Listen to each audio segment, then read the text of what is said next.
What up? We are live, and we are on another episode of What's Your Grails. I'm your host, Tony Sanders, and tonight I got with me Jay Dee Comics. Hey everybody, how we doing tonight? It is good to have you on here, JD. It's my pleasure, Tony. I've never done a show. Yes, I have done a few shows with you. Yeah, very excited to be here. It's a great Grail week. You and I could talk. I showed you one of my friends got his Grail yesterday. Yeah, that was nice too. That is nice. Yeah, we'll talk about that a little later on because it is. I think it's the greatest Golden Age Marvel book of all time. So that's like up there on my list. Yeah, I mean that's got to be the number one. I think if it's anything in that picture, the way that looks. Oh yeah. So how do I do this? Good. So I always start the show off asking everybody, like, what's their holy grail, and what would be your holy grail, JD? My holy grail, I guess, the book rookie mistake right here. My holy grail would be my favorite character is Thor, and my holy grail that I have is my Journey into Mystery 83. Not the best kind of sun bleach, not as bad as your X94, but by me, because I used to have this in a picture frame when I was in high school. I bought it freshman year or sophomore year of high school, around that time, and didn't really heard of anything as slabbing or anything else. This is the first appearance of Thor right here. It's pretty decent shape. This is in a glass slab right now. I'm actually going to be finally decided to grade this thing. I'm not expecting anything higher than a 1.5, maybe a 2. I don't really know how to grade anything like this. It's not brittle, but it's pretty beat up. So who are you sending it to, CGC or CBC? CGC. I will send it only to CGC. No offense to CBS or the other grading companies. It's just it's been with me forever. And I think if I ever want to upgrade it, like somebody recommended I did, I would definitely need an original to part with first because these things went up real high from the time I bought it. Oh yeah, everything's pretty much going up. It's kind of crazy, but yeah, it's getting good. But it's a cool thing for me. I just like it. It's fun. Yeah. So that's my holy grail, and the way that's my holy grail, right? That's what it's been forever. It's not necessarily my favorite book, but it's the Grail that I got. The first appearance of Thor that I was very proud of when I got it. It's not sticking with Thor. Let's do that first. Tony, I was going to say I was going to do my 1, 2, and 3 of my favorite heroes, my favorite villains, and my favorite teams. But because I only have 2 of my favorite heroes here at this week, be careful on the hunt if they do come in. I did complete Grails, and I'm pretty sure you know which one it is that kid's coming in. But my other favorite character, but that's my Journey 83. The first Journey Mystery I ever bought is this shirt, actually represents it, and that's typical me having a shirt there, is this one. This is my favorite Thor cover of all time. This is Journey Mystery 87. Actually, 89 from February of 63. It's a 5.0 off-white pages. I've had it for longer. I mean, it's got the chipping here on the side. Other than that, it's clean. Little sun bleach. That's cool. Yeah, a little sun bleach as well is usually a little more red. And if I do find a 7.5, I will trade a 5 and try to work my way up that way. It's a good way. If you ever one recommendation, if you have a Grail that say is low grade that you want to upgrade, and you're not afraid of parting with it, part with it to upgrade. It's a great way to do it. In order, Yep. That's the best way to get your grades, because if it's your Grail and it's your AF-15 or your whatever it is that you have, you can upgrade it real quickly and cut your price down dramatically right there. Let me give a couple quick shout outs. We got Comic Cat 84, one of the moderators. Hope Nuts 911, Economics Comics, Arsenio Ramos, The Model Vault, Gorilla Grodd, Who Dat Comics and Movies, A lot of good people in the chat tonight. Good to see y'all come out. Thank you very much, everybody, for coming. My third favorite Thor cover, or Grail, or Thor Grail, just dealing with Thor right now, not really going into it right now, but this would be considered my Thor Grail. It was a book that I had for a long time that somebody recommended I press, clean it, and grade it, and it is this one, which is number 95. I don't have 84. I have 86. It's not in great shape, and I don't really like the cover of 84 or 85. 86. What year is that? What year is that? It is 1963. Ooh. Well, 8.0 white pages. I'm very proud of the white pages. That's one of my favorite things about my books is a lot of them do have white pages that are older, including I have a book from the 50s with white pages. Oh, I know. Yeah, you beat me with this. Yeah. But I do look for white pages. I mean, I kind of, today I turned down A House of Secrets because it was cream to off white. And I'm like, you know what? I know it's a 7.5 and it's a steal at that price. And this is my friend who bought the Cap 1. But oh, yeah, you was telling me about that today. Yeah. Yeah. But this is it here because I love the colors of this book. I love the green background.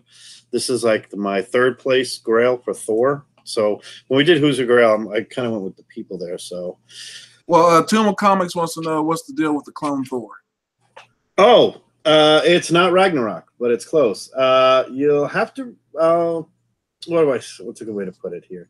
In the storyline, there's a Thor who wields 2 hammers in this story, who is it's duplicated by a wizard, so to speak, but not Loki. So. It's a pretty cool storyline, and Thor at this point is still Don Blake, where he's a normal guy until he picks up the hammer, and then he becomes Thor. Oh, okay. It kind of stems from that. But Hulk 9/11 said Thor got whipped by Hulk. Just saying. He got punched by the Hulk. I mean, in reality, in Journey in a Mystery 112, which I was going to bring down, and Defenders 10. Hulk got put in his place. So that's what happened there. So you want me to go hero, villain, team? How do you want me to do it? Hey, let's see what your team is. Like your go the team. My favorite team. I mean, I didn't want to bring out the Defenders yet because I'm probably going to grade some of them, but my favorite team is the Avengers. So my third favorite Avengers cover that I've had is this right here, which is done by Mr. John Buscema. So I have to crack open a beer. It's the first Buscema. There you go. It's a 5.0. I don't really care about the grade as much as that I've had this book for a long time. It's actually one of the first Avengers books I ever bought that was older, not modern at the time. And I didn't pay it. I don't think I paid $5 for it, to be honest with you. I probably didn't because at the time I think I got it. I had the dates written down somewhere where I bought it. When I rebagged and bought, I had to change everything. So this is first appearance of Vision, but it's the cover that is iconic as well. Not just the first appearance of a mainstay in the Avengers for so long. Yeah, that's been cover swiped a lot of times. Oh, yeah. It's probably one of the John Buscema's. Actually, it's the cover of his book, of the book from Italy is this. So that's my silver, the bronze, so to speak, or my third place. My second favorite Avengers cover, Tony, you might get a kick out of this, has got to be Avengers 4. It's been cover swiped a lot and everything else. This is there. I have this. I didn't. It's got the restored. It's got the whatever they call it, restored label because of the tape. And they are right. I did put tape on it, but back then that's what you did. It has a cool date stamp on the back, January 2nd, 1964. Yeah, you know that's like one of my favorite books right there. Yeah, I mean, if you're a Captain America fan, this is the true. That's my Grail right there. One of them. Yeah, I love it. It's a 4.0 off-white, but you know, it's slight tape. It says a small amount of tape and glue on cover. The glue is actually just old tape that was on it. And they gave you a purple label for that? Yeah, I mean, I'm not going to argue. Like mine's got tape all over. I will say this: it was sent from Hero Restoration when I had them press it, and he didn't think there was any color touch on it, so he didn't think they were going to do a restored grade. It says small amount of color touch, but I know there isn't on it because I've had the book well, I didn't have it from its beginning. It has a little mark here, which is white, but that's because of the tape that was on it, and that's where the little tape mark up here is. But there you go. And the number one of Avengers Grail would be obviously the first one. This is my Avengers 1 right here. Good shape, probably around the same grade as the Thor, about a 2. I mean, it looks better than it is, except for the bottom down here, which is a rip down here. This rip actually occurred in 2002 when I was moving books and taking it out. Somebody wanted to see it. They opened it up and they pulled it out. Oh, no. And they went, and that little piece right there ripped a little bit, and then he just went. So I didn't really care as much now as because the book wasn't worth as much. But that's my Avengers. I mean, it presents pretty good though. It does. It does present pretty good, and you have your Hulk on there. You got Thor. You got Iron Man, and you got Loki right there, and you got Hank and Pym and Wasp down here. That would be my number one from my team. That's my team. My second favorite team is probably the Defenders. Well, it's not probably. It is the Defenders. Again, I'm not a big X-Men fan. No offense to anybody that is, but it's just wasn't my cup of beer. Oh, that's cool. I'm an X-Men fan, but like I'm not really a Wolverine fan. Nice. So that's that Grail. Villain? Yeah, what is your villain? All right, 3 favorite villains as well as 3 favorite heroes. So I'm only going to show 2 heroes, like I said. So let's show my 3rd favorite villain. I'll do that first. Would have to be Mr. Venom. And this isn't really a Grail as much as it's, what's your Grail? It leads into the Grail every time. But this is great because this is kind of combines one of my other favorite villains. But this is signed by the 2 guys who created Venom. Both Dave Michelin and Todd McFarlane, and it's a great copy. It's it's just a whatever. Is it kind of is it a signature Grail or is it a cover Grail? Did you like the cover? It's kind of a combination of both. I love the cover. I love the cover swipe of Infinity Gauntlet 1. And I love the fact that Venom is focused in on there. And I always love these hands on here. It kind of reminds me of the Bernie Wrightson book over here. Which you can't see, but the Bernie Wrightson book here with the hands coming up right there. Yeah. I kind of always like that. Very kind of cool. And it's just great that it's Todd McFarlane and Dave Michelin. My second favorite Venom cover is going to be McFarlane. It's going to be 316. I guess this was technically the second cover.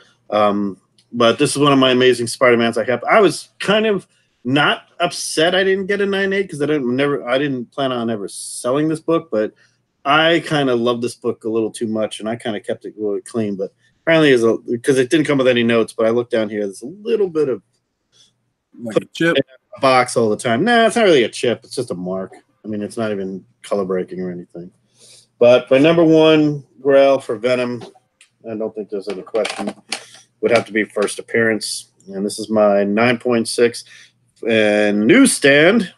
Yep, newsstand. Which is actually kind of difficult to find as a 9.6 in a newsstand. They go for a little bit of a premium. I would say about a 10% to 15% premium. But I think over time that actually might turn out to be a little bit more.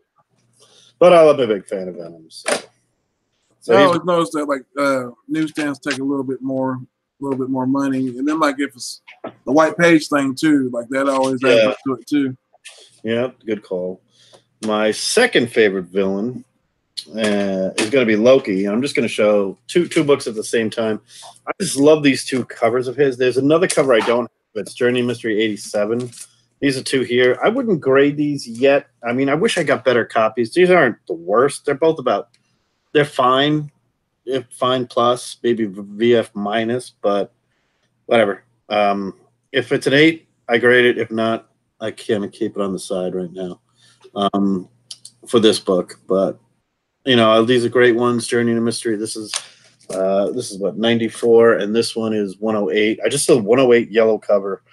It's just great. Good Loki stuff there. But my number one would have to be my misgraded, but I love it. Journey into Mystery 85, first appearance of Loki right there. Is it overgraded or undergraded? I think it's undergraded by about a point. I mean, there is nothing wrong with the cover. The insides are really nice. The back cover has a little ding on it, but the front is white as white can be. And this is a difficult book to maintain that white, you know, because it's such a white cover and the contrast. But Loki right there, Thor right there. And this is just one of those books that when you see it, you know what it is the second you look at it. Yeah, because every time I see it, it's like Loki on that little tower. Yep, just a great book right there. And Loki in his underwear. Mm. Up there, look, he's literally wearing a freaking bikini if you look at it carefully. He's wearing a bikini. Oh, but we can't, you know, whatever. He was cross-dressing before cross-dressing was in, I guess. That's crazy. And my number one villain, well, it's no doubt who it is. It's Thanos. So my third favorite cover I have of Thanos is going to be the Dawn of the Infinity Gauntlet, or, you know, the first one in the 9/6 white. Silver Surfer volume 344.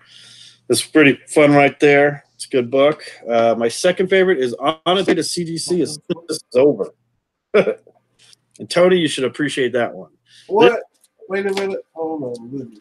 This my goal on this one is to get a 9, if not higher. I've had these for a while, and I think on our one of the slab or not the slab, this was a unanimous slab. I mean, I don't think it's going to get a 9.4. I'd like it to get a 9. That's the goal on this is 9.2. If it gets higher, it gets higher. If it gets lower, say la vie. I just want to. This is his first cover appearance, and of course, his first appearance. Here it is, Iron Man 55 in 8.0. It's got to be re-slabbed eventually. This slab is the I was gonna say that's like an old slab. It's Generation 2. So Generation 1 is the one with the different writing up here. Generation 2 was ended in about 2006, I guess, and then 2006 started a little bit. So you think if you had it pressed and cleaned and reholstered, you think it'd get a grade bump, or would it be the same? I don't know how much of a bump it would get. There's not a lot of thing a press can do. I mean, cleaning doesn't bump you up a grade. I mean, there's spine ticks on it. I'm not gonna lie to you. I read this all for the story, all for the last page, pretty much. Though I do like the Blood Brothers. They're actually kind of cool. But it is. I'm okay with an 8.0 in this. And my second favorite hero is going to be the Silver Surfer. And my third favorite cover, there you go. It's the first appearance of the Silver Surfer outside of the Fantastic Four, Tales to Astonish, 993 from 1967. This is an 8.5 Marie Severin cover. It's a great storyline. It's the first time a man, Hulk, Ken, and Surfer right there. It's a great. And these two guys become quite the team and the defenders. So it's pretty cool. My second favorite Silver Surfer cover is not really my second favorite Silver Surfer cover. It's my favorite cover ever. But I'm just going to show it up here because of, hey, JD, let's see. Nice, 6.5, good. That's the first book I ever had. This is the first book I think. It's the first book I ever had graded. There you go. Nice. So here's your, my habitual. I'm just thinking you guys have seen me show this cover more than once. Yeah, but everybody loves that cover. That's a good cover. Yep. And then my second Holy Grail or Grail 1.0 is my 8.0 Fantastic Four 48. Damn, JD. There it is. It's an 8.0. It's beautiful. It's literally presents way better than an 8.0.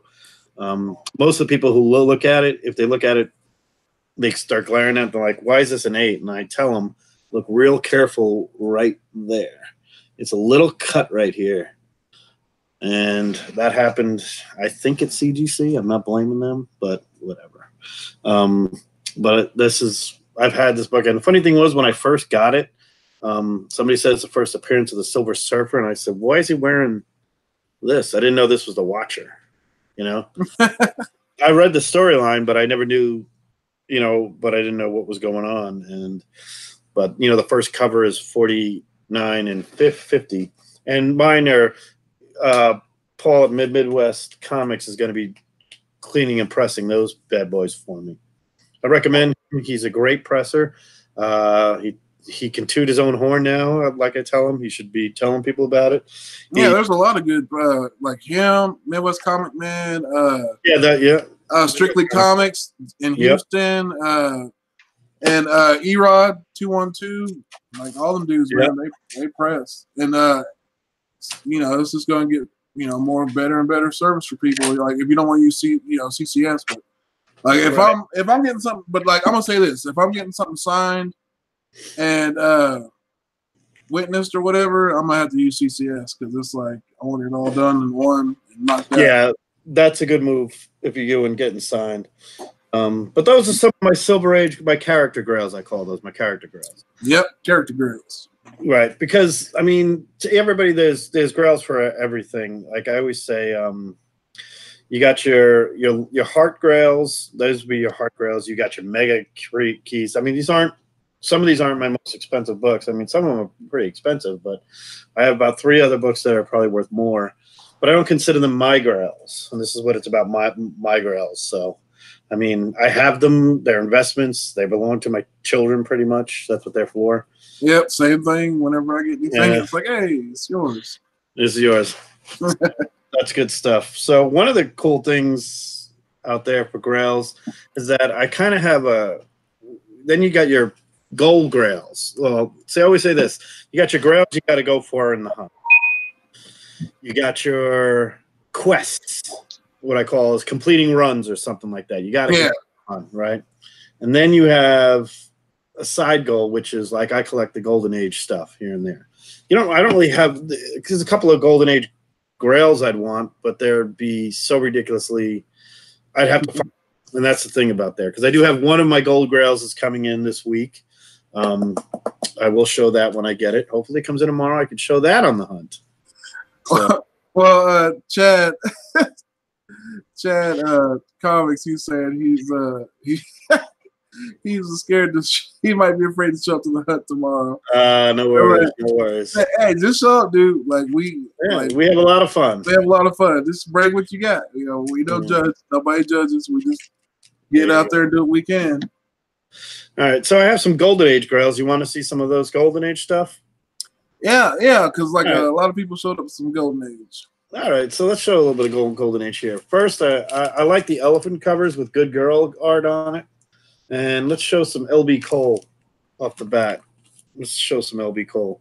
This is Terrors of the Jungle right here, number 5. This is a beautiful LB Cole cover. This is definitely going to be sent to Paul eventually when Paul's going to get a nice little stack of golds right there. This is actually, I have a nice little memo on the back from them saying it's, LB Cole, great bondage cover. So everything that he says, make sure you tell CGC to put bondage on it because she is tied up. Most of my girls have knives in their hands. So there's another one, LB Cole, which I love very much. It's 1954. Another LB Cole, another Terrors in the Jungle here. This is number 8. LB Cole is one of those Golden Age artists that he's up there. I mean, Matt Baker, Jack Kamen, Joe Doolin, LB Cole, Alex Schoenberg. They're the Golden Age. Russ Heath, Wally Wood, some Wally Wood, but there you go. Some of his stuff is a little bit bizarre. Let's show some Alex Schoenberg elephant there. That's 1947. This is a thrilling 63. Still pops with those colors, huh? I gotta get one of his Captain Americas, man. I gotta get. It's fun though. Mm-hmm. It's a good quest I'm on to get the elephant covers. I made a list. There are 92 Golden Age covers with elephants on. Are you gonna get all of them? That's your quest. Is that your quest? It's a quest. It's a quest one day. I mean, I got 10%. So I got 10% already, and I got some of the hard ones out of the way. The LB Coles are pretty hard. They're the only LB Cole covers with elephants. So I got those out of the way from one guy. There's only one other Alex Schoenberg, which I can get anytime. I'm waiting on the guy to give me a solid grade point on there. I mean, he says it's a 7. I'm debating on that. So that's part of it. But there's a lot of them out there. Some really cool horror ones. Voodoo 11 is definitely a grail for me in the elephant category. Voodoo 11 is just a sick cover. Don't even know who did it because it doesn't say.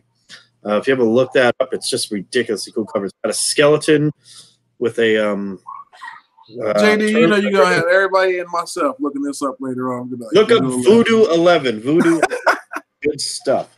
Another one I'm out there is Tales from the Crypt number 32.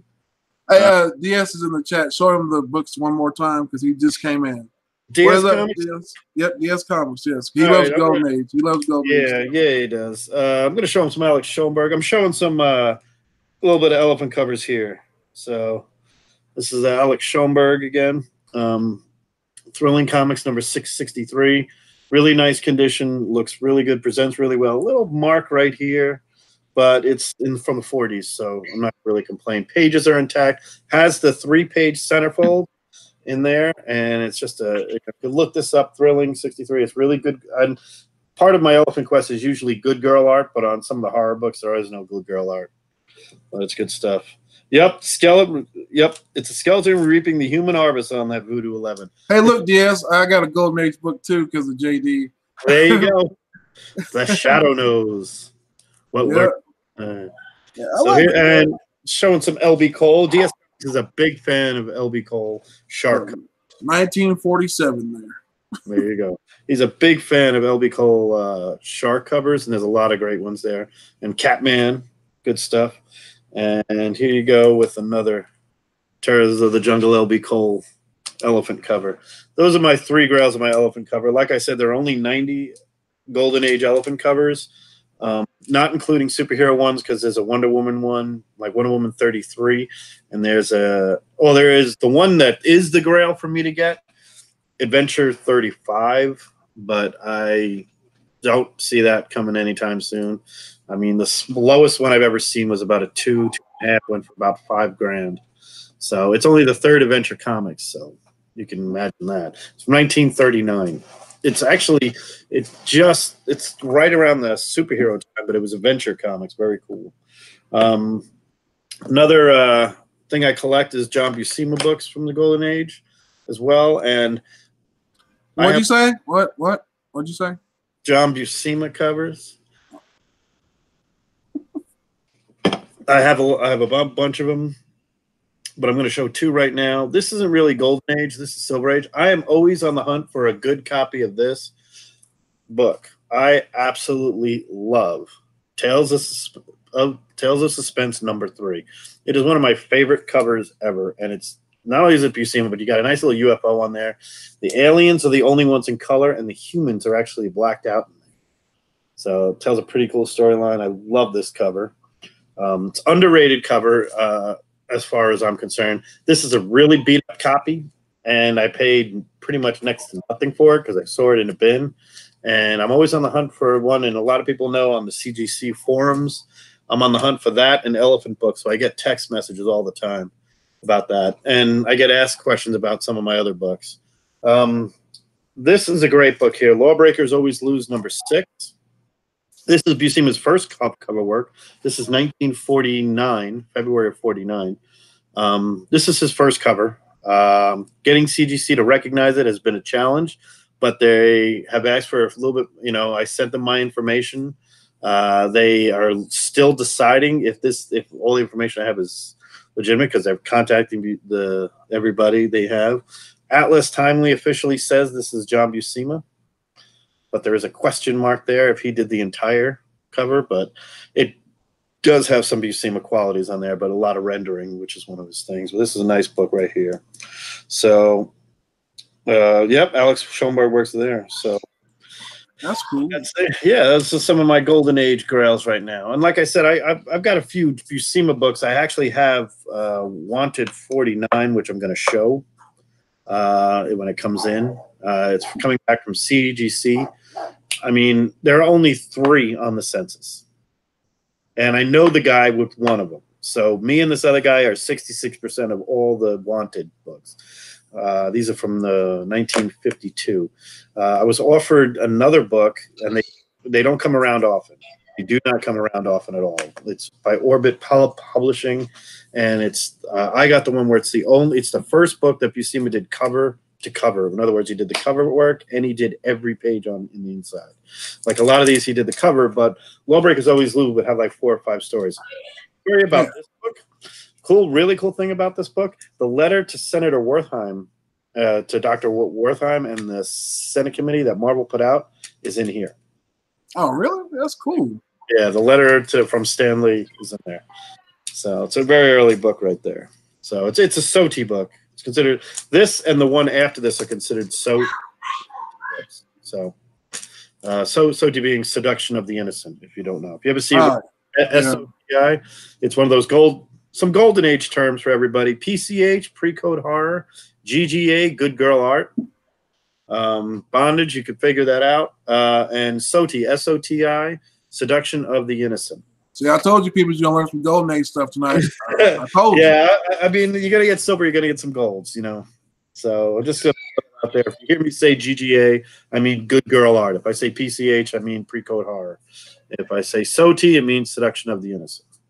So cool stuff. So I got issues. How are you, Panda Man? Good seeing you. So Wanted 49 is the Fire Devil cover. No, DS Wanted 49 is the dog that witnessed the murder, and it's all red cover or off like magenta almost cover. That it's really 3 colors is the whole thing. It's just red, black, and white. You know, white would be the original color right there. So it's a good one. It's a good book. So if you look it up, I have a 3.5. There's a 4.5. I know the guy with the 4.5. He's trying to sell it right now, and he's been talking to me saying, "You want to own 66% of all of them?" I'm like, no, because some guy's got that 6.5 out there, and that's stuck in some guy's collection. You know, you never know who has that other book. Nice to have all the CGC copies of it because there aren't that many in existence. There weren't that many published, and it's a rare book. It's scarce, I should say. So Tony, talk to me about Grail hunting, because we're going to be doing some Grail hunting in C2E2, aren't we? Oh, yeah, because we're going to be looking for, hopefully I can find me a Golden Age Captain America that I can put in my PC. Yes, you can. Up on my mantle somewhere. And we're going to be doing that, and hopefully we'll try to, I think the hunt's in the hunt that weekend as well. I can't remember. Just to let you know, I got permission that we have a booth to do the hunt live. If we can. I don't know if we could stay that late. We might have to do an hour earlier because they're going to shut down the pavilion. But if you want, we've got a booth. And I spoke to them and said if nobody's using it at that time, we can sit there and have it right there at the booth, right in our artist alley. All right, cool. That'll work. So, yeah. And our guest, I think, is going to be somebody else. Who's our guest that week? Do we know? Make sure. We've got to get somebody. It's a shame Jeffrey's not going. But I know. Yeah. That's okay. He'll be at WonderCon the week before, so he'll tell some good stories. But let's talk about hunting for grails. You want to do that? Well, man, I don't know. When I hunt for a grail, like when I got my kids' first appearance of Black Panther, I just knew I wanted to get him something. I didn't want to spend too much, and he's little, and so he might, it might be a phase, who knows, he might be like, oh, I'm back, I'm into Batman or I'm into somebody else or whatever. So, I bought it, and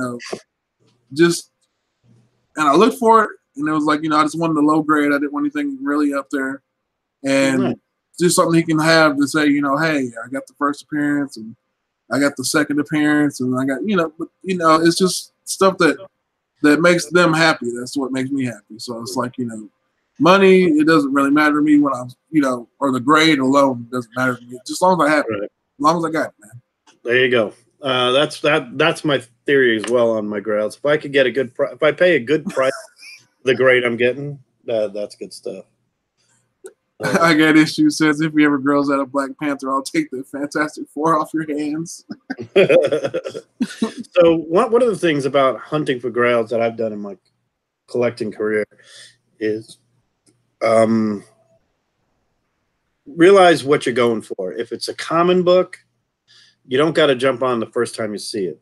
You know, look around, shop around, especially at a con.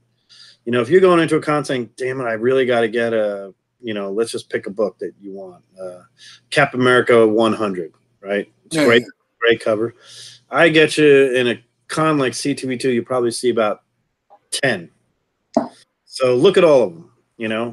Look at all of them, see which one's the best value for that price. I mean, even if you're saying I want to get a 7.0, but a guy's selling a 5 for $50, I get the 5 and then trade that thing up to get that 7. You know, that's what I do a lot of times. That's one of the things I have had some luck upgrading here and there. I can't wait to do some upgrading next year. Is my goal is to upgrade a bunch, because I have about one more key for my next superhero left to get, and that might happen at C2E2. It almost happened today.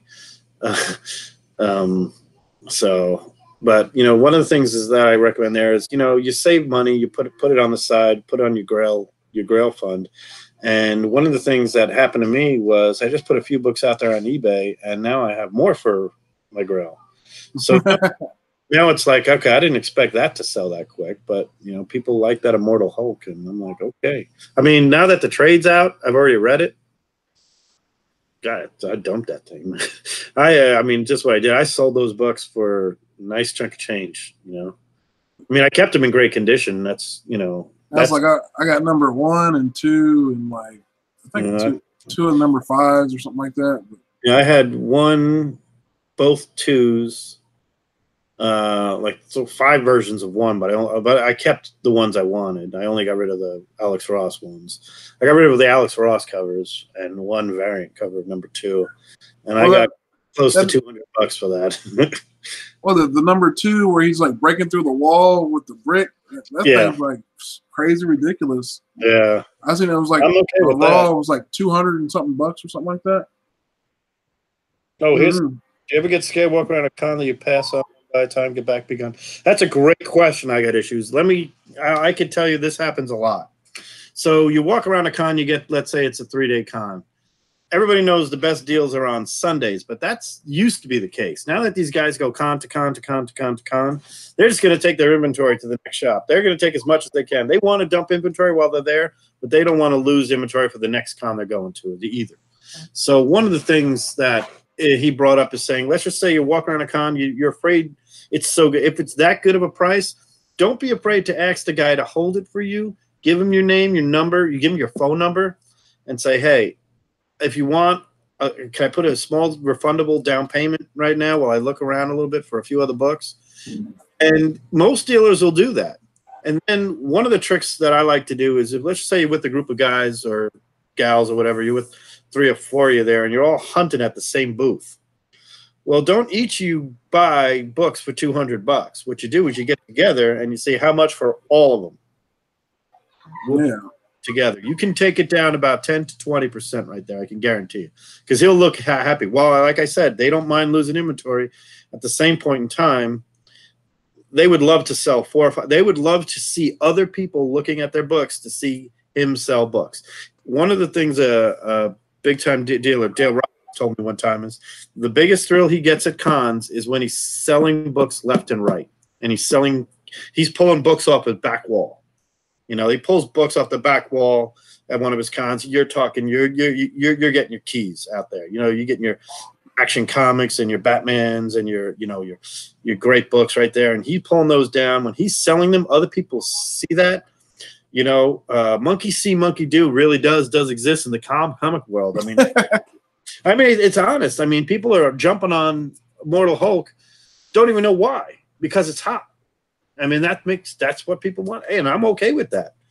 And I like to take advantage of that. In my opinion, I'm not really taking advantage. It's a seller's market. So I just put them out there on eBay with no reserve, and that's what happened. But one of the things that happens also at a con is when you walk away and you do lose that book, and the guy says, "Hey, a guy's going to come in here and buy it." That happened with my friend with the New Mutants in 1998. He wanted it. The guy wanted $200 for it. I don't think it was a 9 grade at all. So I told him to pass on it. I'm glad he did, because he turned around and about, the guy said he sold it. And so he was walking around a little later on, and we saw a graded 9.0 for $200. What?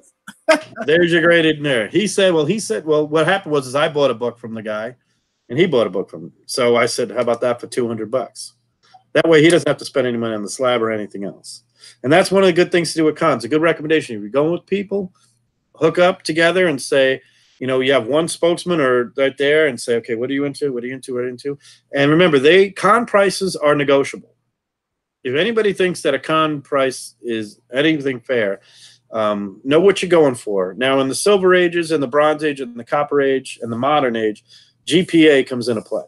The last average price, the 90-day rolling average. You can go to Gold Collect, the GPA Analyst, or eBay. You can use that. The Golden Age, you really can't. Because you can't say, well, the last sale on this, I get people say, but the last sale on that book was $300. I'm like, yeah, but that was in 2013, and there's no other books like it. You do that. There are very few Golden Ages that have a lot of sales on it. There are a few, but one of those things is, well, you can use it as a guide. Don't be afraid to go below it, because a lot of people sell below GPA at cons if you talk to them, and that's a great recommendation I do there. One of the things about online buying from guys is, I will tell you this: everything you see on eBay with one of these big name shops, go to their website and you will see 20% less. Yeah, I will tell that. Yeah, and then make an offer 20% less than that. More than likely, you just bought yourself a book, dude. Or either like if it's somebody on eBay, message them, and even if it doesn't even say, best offer, message them and offer them something and see what they say, because all they can do is either say no or yes. One of these books was an eBay book. This one, Lawbreakers. This was an eBay book that I paid $40 for. Guy was just like $40. I said, okay, I can't wait to get it. That wasn't that long ago. And that's a book here. You're not going to see many of these. There's like, I think 6 on the census or something. 6 or 7. I don't even know. They might now. Well, I got something for the hunt that you're not going to see, and there's not many of them. And, I love that. And it's my hustle, actually. It's my hustle of the week. You'll see it. Nice. I love I will always say scarce books. And if you ever watch that rare versus scarce thing that Alec from Your Comics and Reggie Simmons did, it's phenomenal because they're 100% accurate. I talk about scarce and rare all the time with people. A 9.6 300 is rare in newsstand, but it's not scarce. Scarce is a 9.0 in a ASM 1, but it's not. It's rare, but again, not scarce. You're looking for something that's really scarce. Look for stuff that they can't find anywhere. Look at census numbers where there's only like 10 on the census, and I don't mean if it's a $1 book and saying, "Hey, I'm the first one to have a grade," sex-wise, X-Wives, whatever that book says. I'm the first to get a CGC X-Wives. It's scarce. No, we know how many there are printed, but if you go to some old books or you see scarce issue, that's absolutely right up there. So some of the chat here, so talk about here. Find me at X-Men 94 for 20. Tony got a good one. I got Bueller's. Yeah. Hey, Bueller. Oh, actually, that's what I was gonna. I'm actually gonna get that signed at C2E2. So Bueller, I'm getting our book signed. It's me and Bueller's book, but I just keep it at my house. Nice. Who are you getting it signed by? Claremont? Yeah, Claremont. Yeah. Now I was gonna ask you though. All right. Now I've seen a few of these with his signature on it, and I want to know, is that viable? Like, because I kind of want to do it, but I don't know if I want to. If it's not really a viable thing. Okay. Here's my thing about that book getting signed.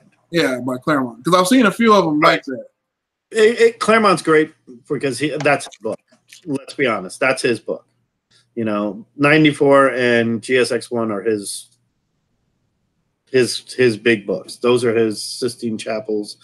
That's his book. Dave Cochran's no longer with us, so you got to make a call on that one.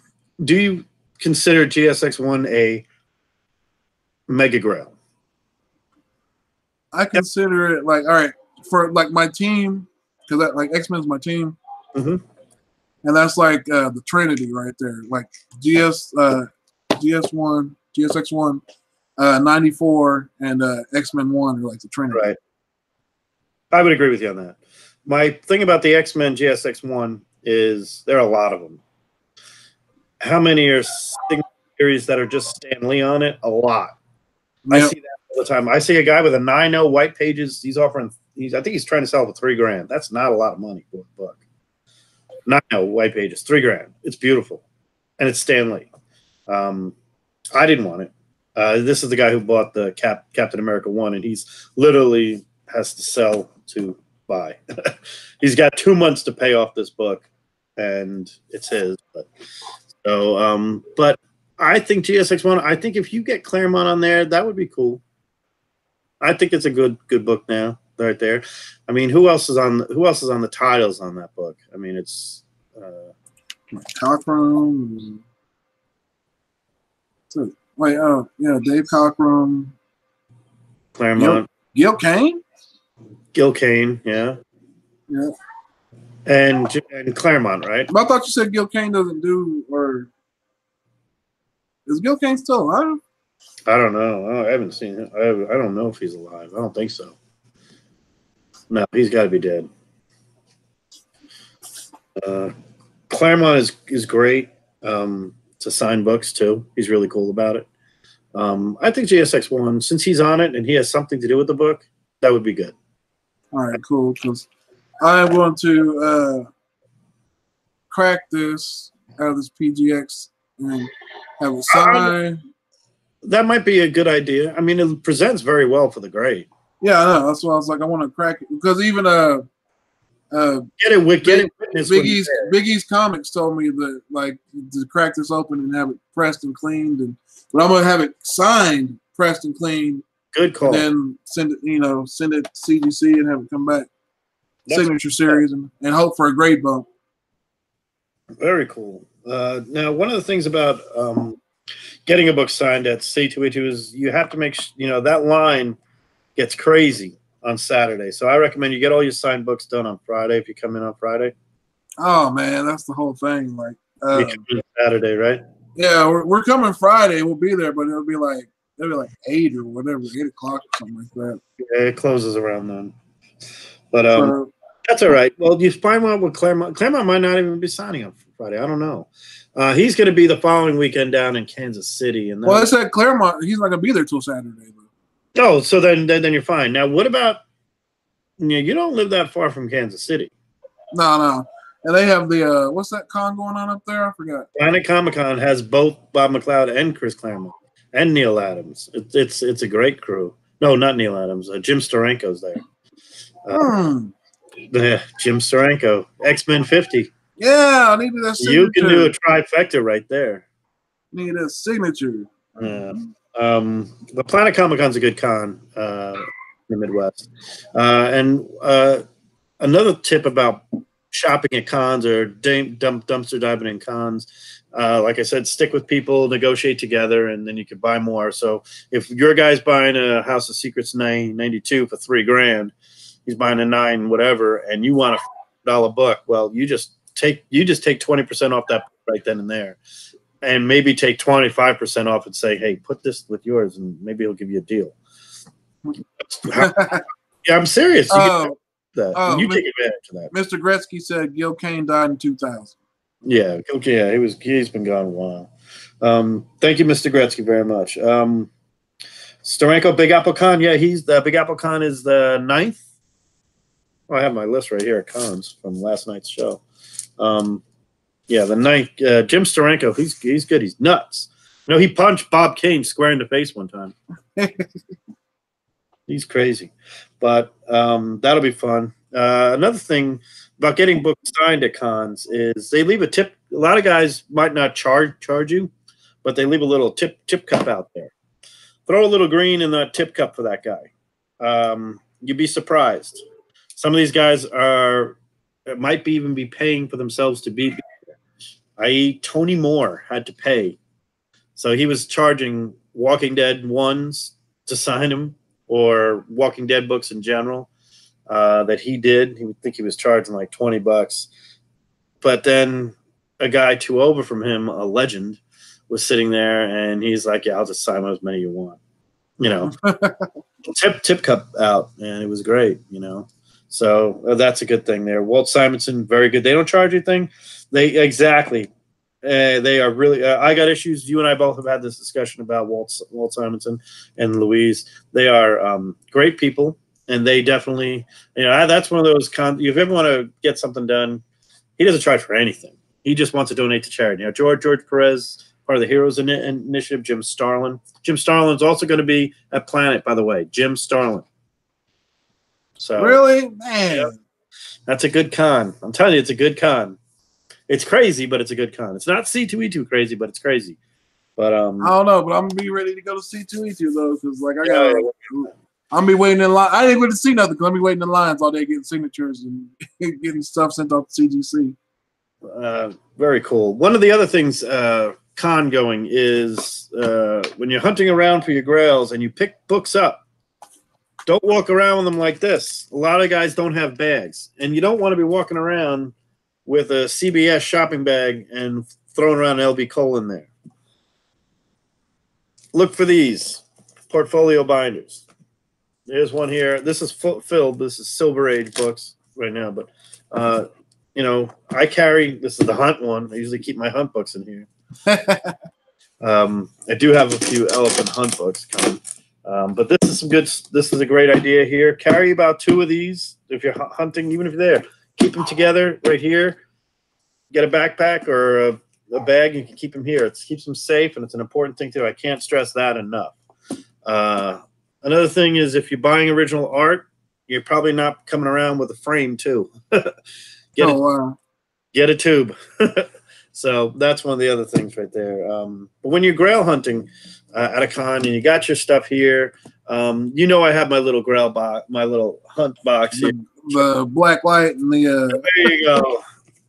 If you're buying raw, you need to make sure what you're buying is legit. So you need lights, purple lights. This shows Sharpies up real well, and you know, don't be afraid to just literally ask them to do it. And if they don't want you to do it, walk away immediately. Magnifying glass is always good because my eyes are shit. And white gloves shows respect that you respect the book. If they don't want you to take it out, walk away. All right, so I'm gonna ask you a few questions on whether or not these books are, you know, like, should I get them signed when we go up to C2E2 by? Sure. This one's by Claremont and stuff. Like, are you a big fan of that's first Jubilee? Jubilee. Yeah, I mean, if you want, I think it stands good on its own. But if is that a big Claremont character? Did he invent that character? I guess so, because like that's her first. Yeah, because he didn't invent that many of them. A lot of them he was handed, you know. Yeah, and then like Mr. Sinister. Yeah, that's a great cover. I'm trying to get like a list together, like stuff that I want to take to. But I definitely know this for sure is getting signed. You are getting that Bueller book signed? That's a great one. I mean, because that's one. Now, here's an advantage of that being bleached. That picture is going to pop on that one. Yeah.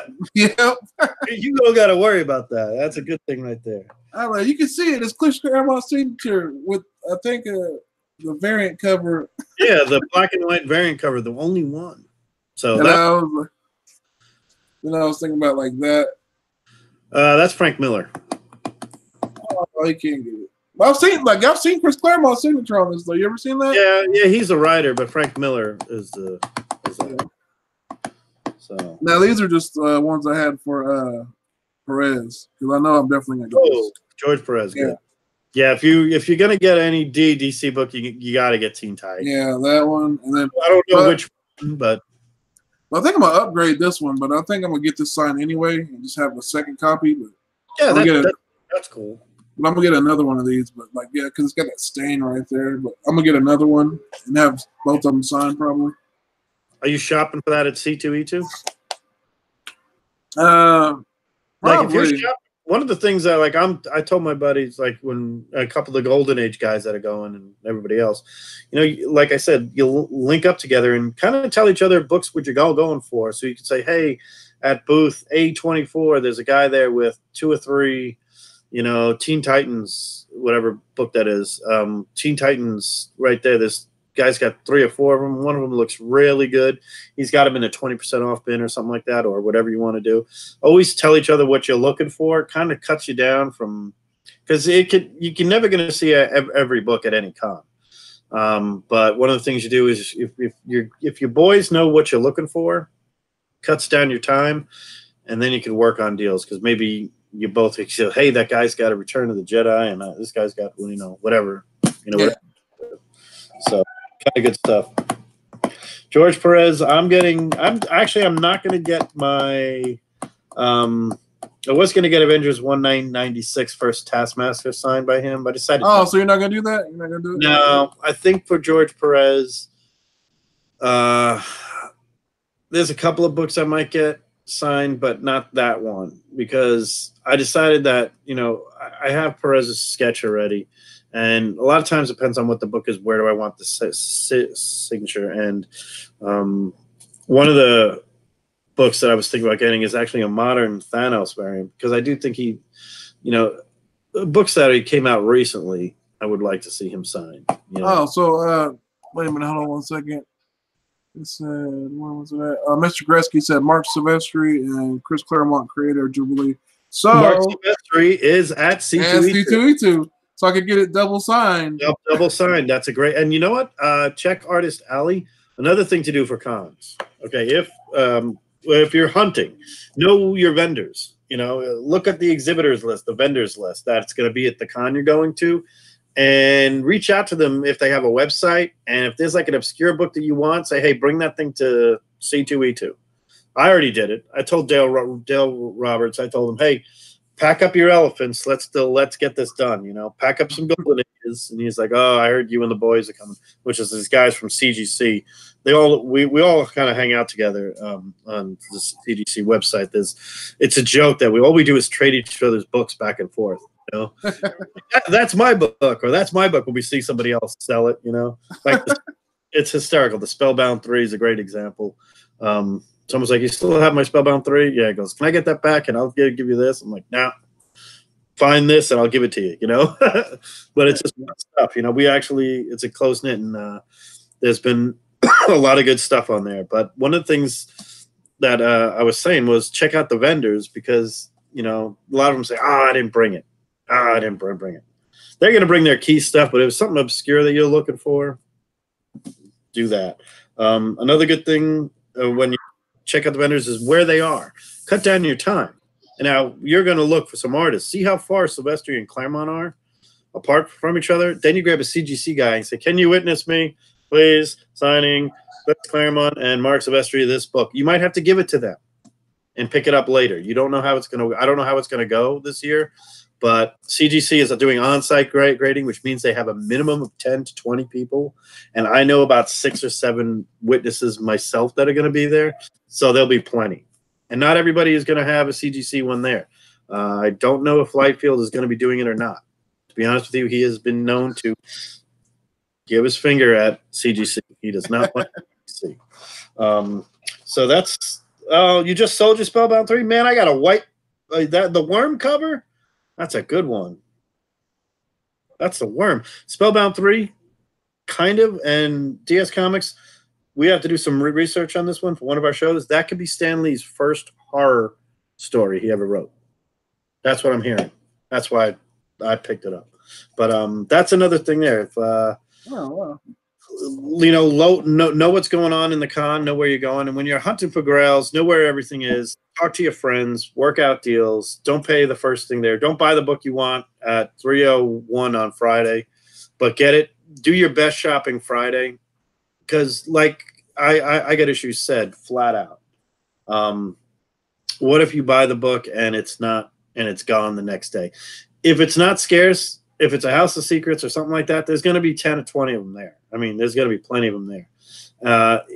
The best deal for you is the one that you're most comfortable with, that you don't suffer from buyer anxiety afterwards.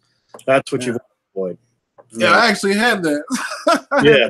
Yeah, you have it. I have it all the time. I mean, I had it on. I bought for the hunt. I bought I bought something for the hunt, and I was like, I text I DM Hope Nuts. I was like, oh, I got remorse, dude. And who that? I was like, I got remorse, man. They were like, it happens. It happens. Like, what do you mean remorse? I was like, well, I bought something, but I feel like I shouldn't have bought it, or I bought it and I feel like I wasted money. And they were like, what is it? And I wouldn't tell them. Well, I told them what it was, but I'm not gonna say what it is. And they were like, you're just having buyer's remorse. Don't worry about it. I was like, yeah, buyer's remorse happens, but it's gonna happen when you buy a book. I mean, it happens to me sometimes. All the time it happens. I was so trigger shy today that I didn't buy a Grail that I could easily have done. And the guy wanted to say, hey, can you in 2 months, can you finish paying it off? And I'm like, well, I'm saving my money for C2E2. He goes, I don't need the money today. You lock it up with 20% down and you have till the end of April. So I was debating it. And next thing you know, he's like, book sold. 5 minutes after it went out. And it was $400 below GPA last sale. So he was literally taking 25% off already. Good stuff. I love that guy. He's such a good dude. But he's trying to pay off freaking Captain America 1. So you yeah, that was clean. That was a clean book. It was the nicest Captain America 1 cover I've ever seen and pictures of I've ever seen. Other than a magazine, I've seen the Edgar Church version in Denver. It's not as nice as that.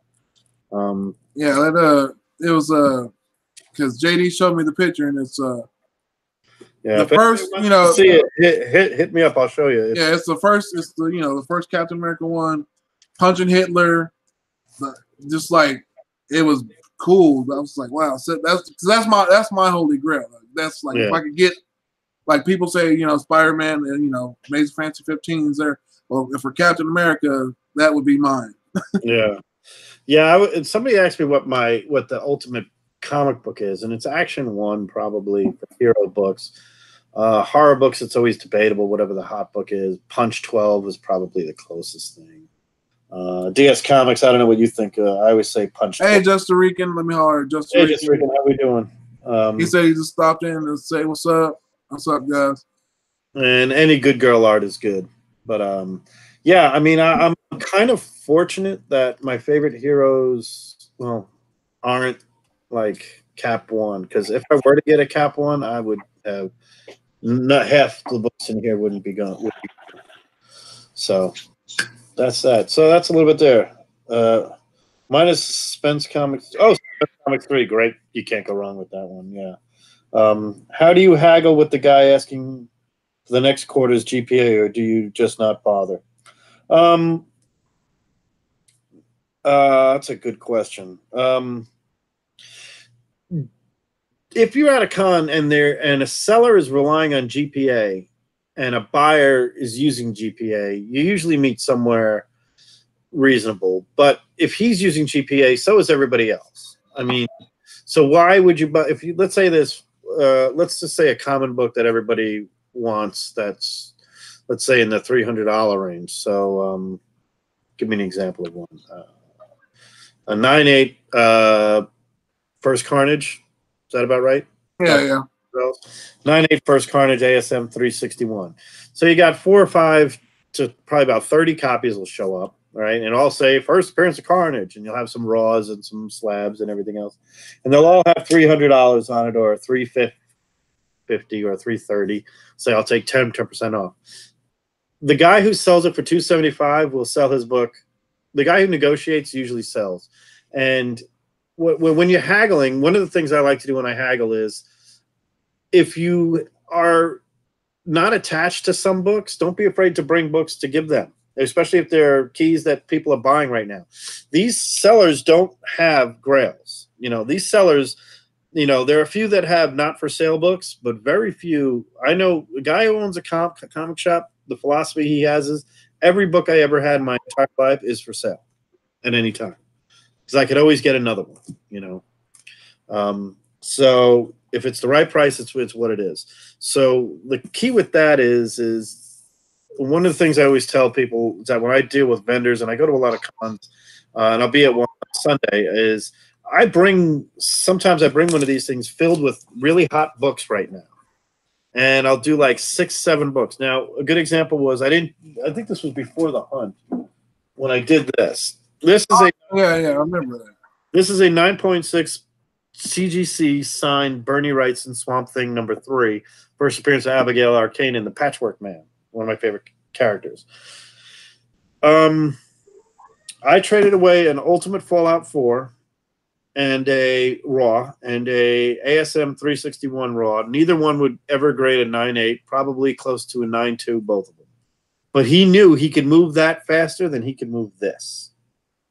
He said there's not many people are going to spend that much money that he wants to do in there. And I gave him a few other books here and there, some variants and stuff like that. Guys know if they can move books, sometimes they like quantity, because it's hard for them to sell $300 or whatever they were asking for this book. If you give them $350 to $400 worth of other books, they can sell for it. Don't do dollar for dollar, because this isn't currency, right? These aren't currency. So do what you're comfortable with and what you want to do. If you really want a book and, you want to do something, you could always bring books to, that you're not committed to or something like that. Or you want to, if I wanted to upgrade my Silver Surfer 1, which I'm not going to do in this year, but next year, my plan is to take 3 of my graded books that I want and upgrade each one at a con. Now, that means that I have to offer him there at a discount than what I could sell it for, but not cash. Because they will. The other thing is, when you trade GPA value. You trade GPA. And he's like, well, I got to make a little bit of money on this one. And he said, you are making your money on this one. But they're really good. They'll come back with a price. If you try to sell it to them cash, they're going to give you 10 to 20, 25 cents on the dollar. I mean, they don't want to, they always say we buy books. They want you to sell their books cheap so they could turn around, put a nice Mylar on it and jack it up, well, I'll pay you $50 for it. Next thing you know, an hour you can walk by and later on, your book's up there for $200. 5 people are fighting over it, Oh wow, that's crazy. So that's something there. That's a good one. I just want to show this one real quick because I don't know, I still love this cover. Oh, Ditko. I was talking last night about books like that. Well, Buscema is my favorite artist all time. Steve Ditko's work on Strange Tales, the Doctor Strange run, is the best art I've ever seen inside of any book. It's so original. It's so good like that. So I'm a big fan. Yeah, I love that cover. I don't know. And this is one of the deals where it was like the guy wanted so much for it, and I just messaged him and I talked him down, and then finally got the book and I got it graded. Yeah. It's like one of them. Tony, you'll see me at a con, and my buddy Lewis will be there, and he kind of learns from me. He's like, go do what you do. You're not a nice guy. And don't be, this is my number one goal I tell everybody, don't be afraid to walk away. Just do it. Just walk away. If they didn't sell it within an hour, they know who you are. Wear something distinctive. If you're different in any way, they're going to know who you are. The guy with the hat or whatever it is, and say the guy with the hat over there with the stupid goofy shirt on. He's interested in that HOS, and you get his partner there, and you always get these two guys talking. He goes, well, why didn't you sell it to him? He goes, oh, he only offered me $900 for it, and he's looking at it's $1,200 on his board. He's like, well, and he had this other book to trade with it, and he was going to give me $500 on this Harley Quinn, and he's like, well, I might do that deal. They will follow you around, and before you know it, when they say, you can actually turn around saying, well, I don't know if I really want to part with it now. I got another deal somewhere else. You'll eventually get that guy down to go below. Don't be afraid to walk away. I mean, I'm not saying you're going to win every time, but don't be afraid to walk away from the book, because more than likely there's more than one of the books. This is not great for Golden Age hunting, especially if you have a Golden Age key you're trying to find, like a Scoop 2 or a Punch 12 or something like that. But don't be afraid to walk away. It's your money. You are in control of your own money. It's like going car shopping. You don't buy the car based on the smile of the guy. If he says, well, the sticker price on this thing is $12,000 and I'm not moving. Well, you're going to go away. Yeah. Do the same thing walk away. Yeah. I mean, that's just my own opinion of what I do. I walk away a lot. I trade a lot, and I group up with friends. Sometimes I'm like, let's go, 3 of us here. What can I do for this? What are you interested in? What do you want? This guy's got an X-Men one. This guy's got this. And if you're the low man, let's just say, you know, everybody's going after like $1,000 books, and you're looking for a $200 book, you might get your book for much less, you know? See how much you do. I mean, because the percentage is going to be there, but you'll spend, you know, say you want to buy that ASM 361 9.8 pages, and it's $300, and you have $300, and you have like $275, and you have 2 other guys that are trying to buy a 9.8 300 and another Spider-Man of that era, a big one, 238 9.8, right? So you got a 238 9.8, you got a 300 9.8, and a 361 9.8, and one you're with 2 other guys. Each of you will go down, let's say, 10%. But your 10% will impact you a little bit better. I mean, I understand it helps out everybody, them more, the ones that spend more, but you have nothing to lose. You're more than likely going to get your book at a bigger discount than they are. So that's cool.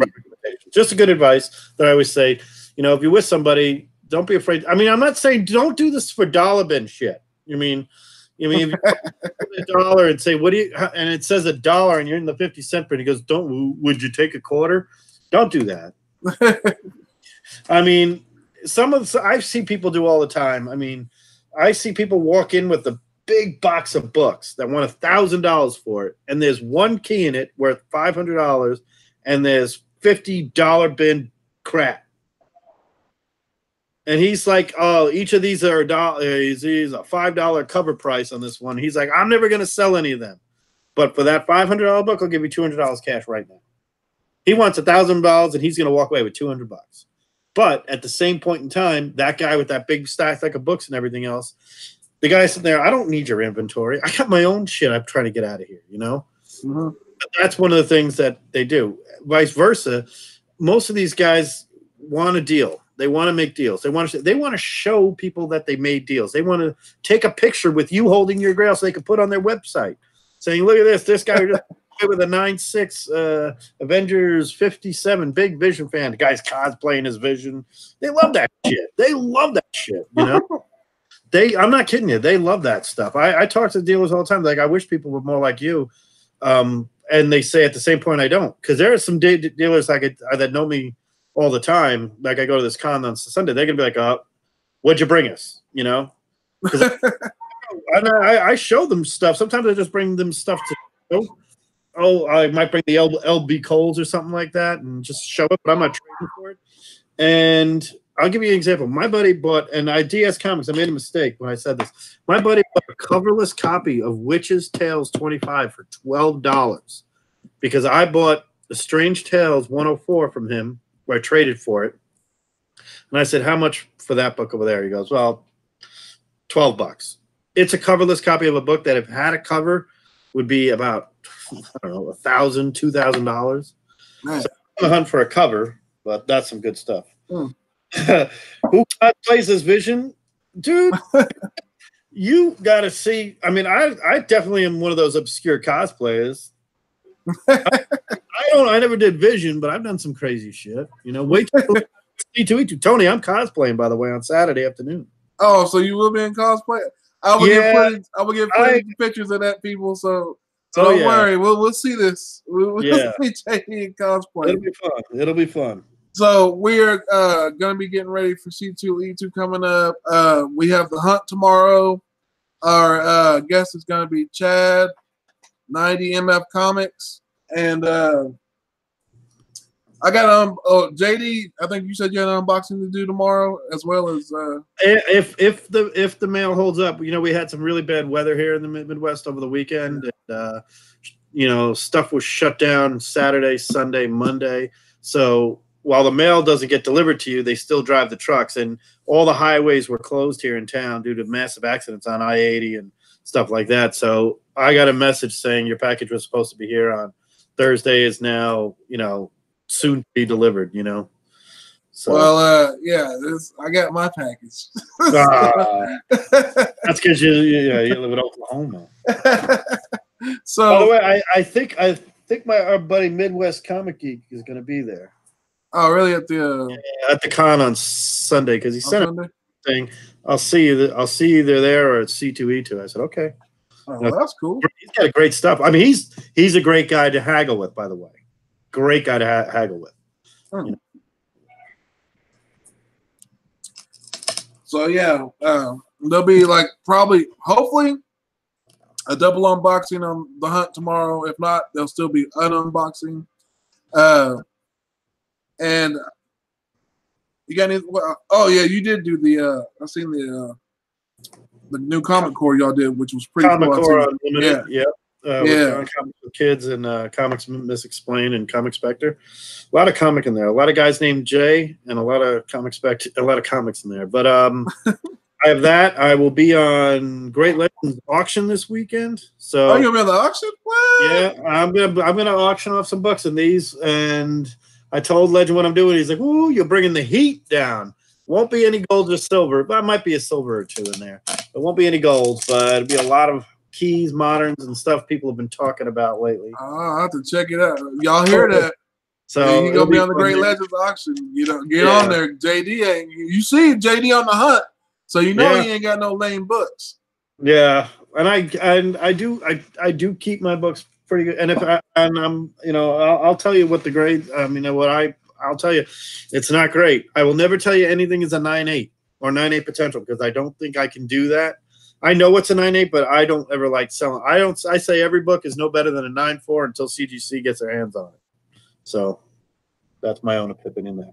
Mm-hmm. Yeah, silver in there. I haven't decided yet on which silver ones, but I'll be doing a few auctions before C2E2 because I'm trying to do some serious gold hunting that week right there. I got a Great Legend, Paul, Midwest Comics, myself, a bunch of other guys want to do some gold. I got a guy, Lewis, here in town. He's going to be gold hunting with me. He's on the hunt for. I mean, he's bringing a stack of cash. Well, he's bringing his credit card in reality, but nobody. Another thing about cons: do carry cash and credit card, and ask them if they take PayPal because that actually you can do friends and family PayPal with them, and sometimes they give you a better deal than a credit card. That's a good example right there. Another con tip right there, just another shopping tip or grail hunting there. If you have the money in your account, which is the only time you should be buying books. But if you have the money in your account, and let's just say you want this book and it's $250 and you have a credit card, he's going to charge you, let's say $250, you agreed on that price. But if you do, hey, what about you PayPal friends and family? You knock another $25 off, he'll do it. Because he has to give up 4% to the company and then the swiping thing and everything else like that. And he might have to charge tax on it, which he's not going to get back. Cash, PayPal, friends and family. People are like, why would you do friends and family? Well, you don't return the book. You know the guy right there. You are friends and family right now. So another good tip right there. Page of original art next to Silver Surfer 2. That is Avengers Annual 7.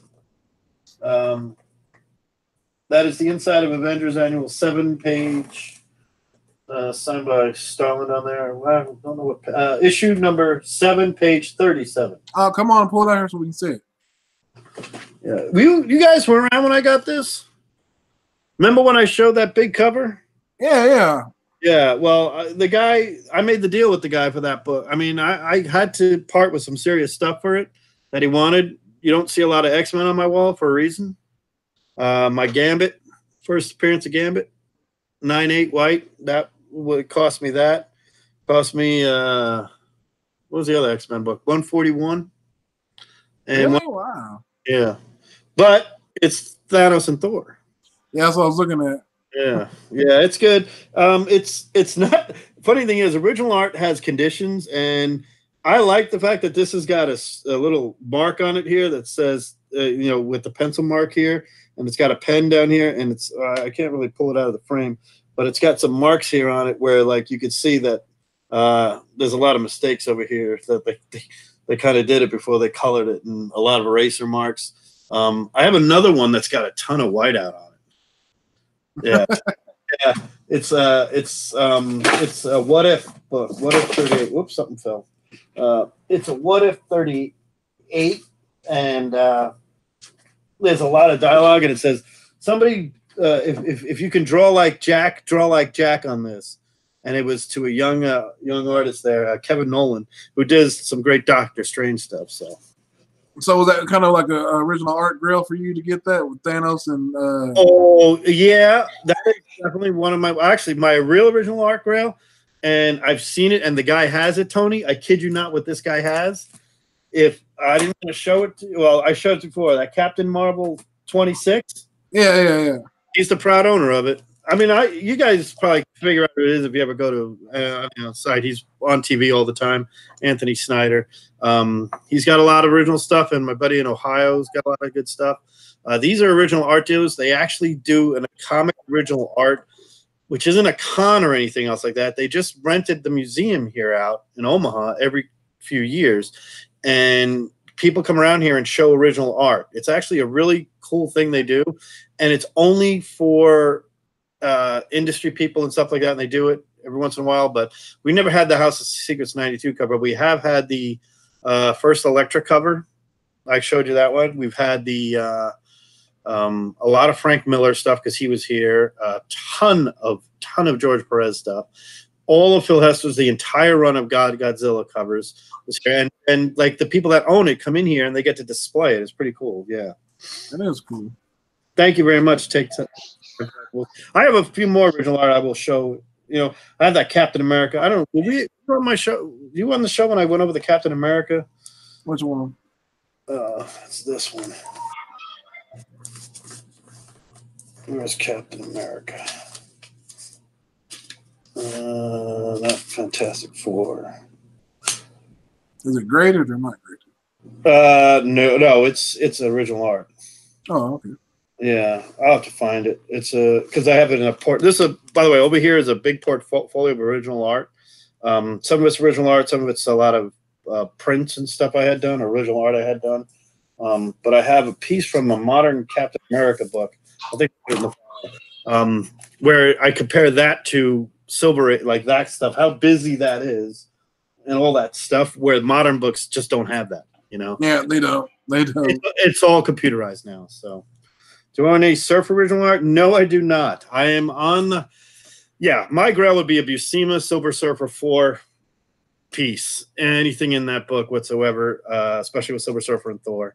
Or there's a Asak Ribic cover for a Dennis Hopeless book on X-Force that is $6,500, and it's the original cover for that book, and it's Thor versus Silver Surfer. I am not spending $6,500 on that piece.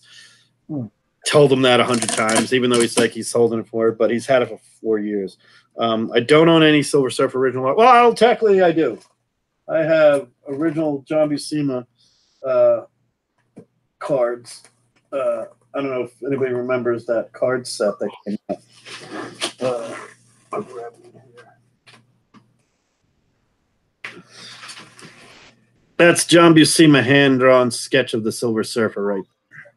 These were the sketchographs from 1993, I think they were. Yeah, these are back when they first started doing the Marvel cards. Every box contained one of these, and the big ones to get was the Spider-Man by Stan Lee and John Romita, and this one. To me, this is the big one. But a lot of people got Herb Trimpe, Hulk, and Wolverines. Those were big. So, oh, that was cool. Yeah, that's good stuff. Yeah, and I have two of them, and they're not the exact. They look at people like, oh, it looks exactly the same. I'm like, well, they're not. It's different. You know, just zoom in on it, you can see that that's that one. The other one's usually over here. I think I've moved it before. I usually put it around one of the Silver Surfer books, just so I know where it is. So that's my only Buscema artwork. Not my only. That's signed. This is, I don't know. That's signed by John Buscema. I got that done less than a year before he passed.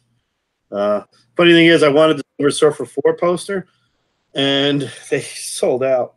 Sounds like I want a Jim Starlin Captain Marvel. Which one? 32? With the... Well, just his signature just alone, basically, like a signature grail on Captain Marvel. Well, that's one of the things I was going to ask. I think for Jim Starlin, I think I might do Silver Surfer 34 and ask him to write something on it, like I brought the son of a bitch back, you know? Because that would be cool. Heck yeah. Well, we're gonna shut it down, guys. Thank you, guys. I'd like to thank everybody for coming out tonight. Had a good time. And JD, thanks for showing all the cool stuff, man. My pleasure, Tony. Thanks for having me. I really like it. And be sure to join me and JD and Jeffrey tomorrow with Chad, 90MF Comics. And well, yeah, we're gonna be doing the hunt. So like I said, I want my title back. Tony, have you ever won the hunt? Yeah, I've won it like twice. Oh, okay. Like I've won it twice. Jeffrey's won it twice, and you've won it, I think, 3 times. 2 or 3, yeah. Yeah, 2 or 3, something like that. But one day, hey, we might all lose. Yeah. We need a guest to beat us, Chad. Yeah. We have. I thought Erod had us. I thought Erod had us last week. Yeah, that was a great book. Yeah, he had good stuff, man. Erod had some stuff. Jeffrey swept last week with Crisis of Infinite Jerks. Mm-hmm. Man, I was like, I told you, Jeffrey done stepped his game up. Don't let him fool you. There you go. But you guys have a good one. Chad, we'll see you tomorrow, man. Yep. Thank you guys very much. I appreciate your time.